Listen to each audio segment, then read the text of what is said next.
Assalamualaikum dan salam sejahtera. Hari ini kita masuk untuk 1.16. Masih lagi pembezaan. Okey, menentukan terbitan pertama menggunakan petua rantai. Okey, kita menggunakan petua rantai. Petua rantai ni ialah macam ni.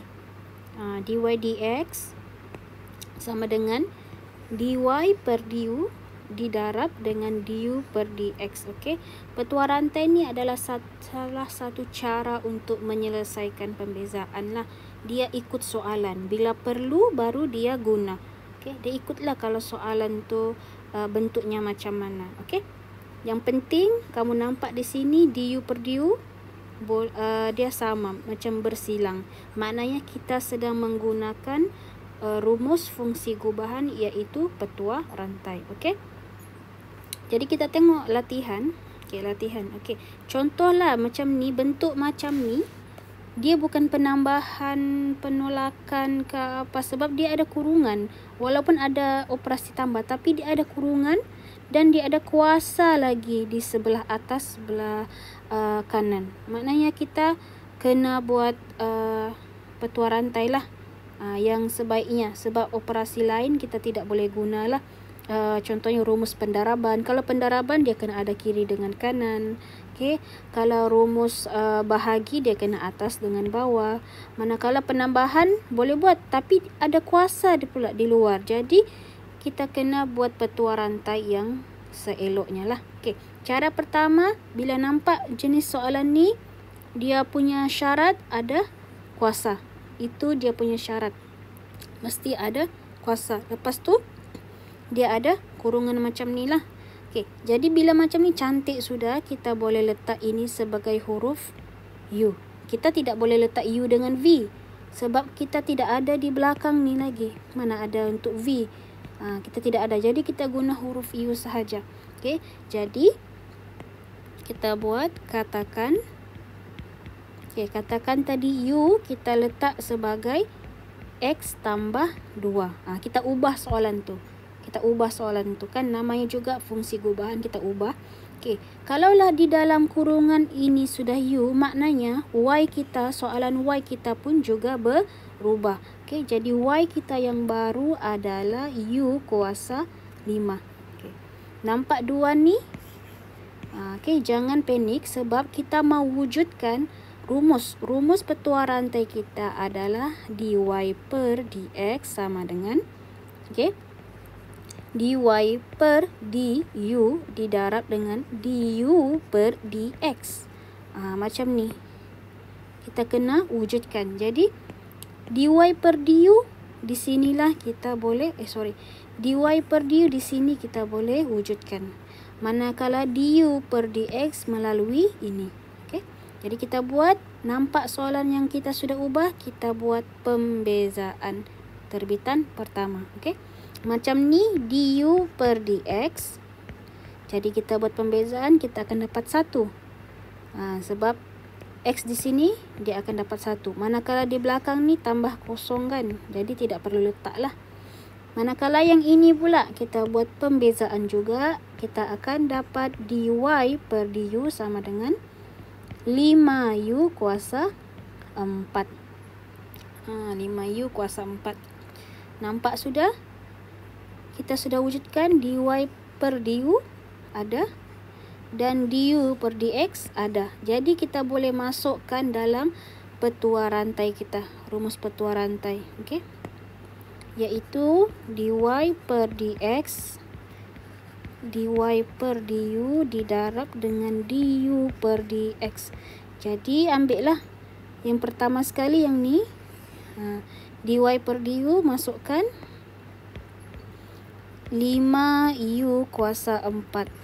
Okey, lepas tu didarab dengan yang ni lah, du per dx, kita darab dan dapat di situ darab 1 dy dx kita.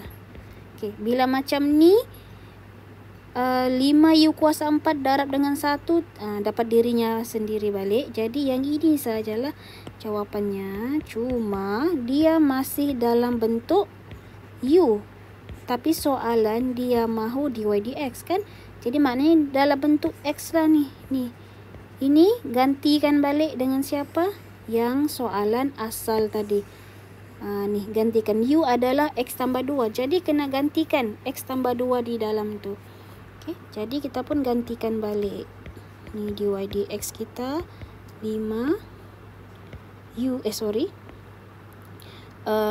X tambah 2. Kuasa apa? Kuasa salin balik kuasa 4. Itulah jawapannya. Kita menggunakan petua rantai. Okay. Untuk soalan yang macam ni, soalan kedua pun sama. Soalan B. Tengok dia punya bentuk, ada satu kurungan dan ada kuasa. Tidak kiralah kuasa berapa, tapi yang penting kuasanya lebih daripada 2 dan ke atas. 2 dan ke atas. Kalau kuasa 1, tidak adalah maknanya kan. Kita buat pembezaan macam biasa. Okay. Oleh kerana dia kuasanya lebih daripada kuasa 2, jadi kita boleh buat petua rantai. Okay. Salah satu cara untuk kita selesaikan. Jadi kita buat petua rantai lah. Katakan, okay, biasanya dalam ni, kita memang ambil yang dalam kurungan ni sahaja sebagai U. Memang guna huruf U. Okay, tak payah guna huruf lain lah. U memang dalam rumus sudah. Okay, U, kita letaklah U sebagai 2X tolak 1. Okay, kita sudah ubah soalan tu. Jadi, kalau kita sudah ini sebagai U, soalan yang sebenarnya pun full ni, persamaan pun akan berubah. Jadi, Y sama dengan U kuasa negatif 6. Bila macam ni, kita buat pembezaan terus. Du per dx sama dengan, yang ni dapat 2 lah. Asas kan? Okay. Manakala yang ini pula dy per du sama dengan negatif 6 bawa ke hadapan. Negatif 6 U kuasa, ini pun sama negatif 7. Buat pembezaan macam biasa. Okay. Sekarang ni kita sudah dapat du per dx dan dy per du kita. Jadi tinggal masukkan dalam rumus petua rantai. Petua rantai tadi dy per dx sama dengan dy per du didarab dengan du per dx. Okay. Jadi kita ambil lah siapakah nilainya tu. Okay, masukkan dy per du kita dulu adalah negatif 6 U kuasa negatif 7. Didarab dengan, kalau du per dx kita adalah yang ni. Masukkan. Sama dengan nilainya 2. Okey, nilainya 2. Okey. Bila macam ni, kamu boleh gantikan balik. Okey, gantikan balik huruf U. Itu mesti stepnya. Huruf U ni mesti gantikan balik dengan soalan asalnya, iaitu yang ni. 2X tolak 1. Jadi kena gantikan lah. Okay, jadi macam ni negatif 6. 2X tolak 1. Okay. 2X tolak 1. Kuasa negatif 7 didarab dengan 2. Okay. Bila nampak macam ni, sebenarnya dia ada kurungan pertama, pendaraban, ini pun pendaraban, dan ini pun didarab juga. Okey, ada 3 didarab di situ. Okey. Cuma yang tengah-tengah ni tidak boleh dikacau sebab dia ada kuasa negatif 7. Yang boleh kita selesaikan hanya yang depan dengan belakang sahaja. Jadi kita darab dapat negatif 12 lah. Okey, jadi dy dx kita dy dx sudah dapat kita selesaikan, darab macam biasa. Dan yang kita tidak boleh kacau ni, yang ni kita salin balik sahaja. Jadi 2x tolak 1 kuasa negatif 7. Macam tu. Ini adalah jawapannya bila kita menggunakan petua rantai. Yang penting kena tahulah yang ni, tekniknya ni.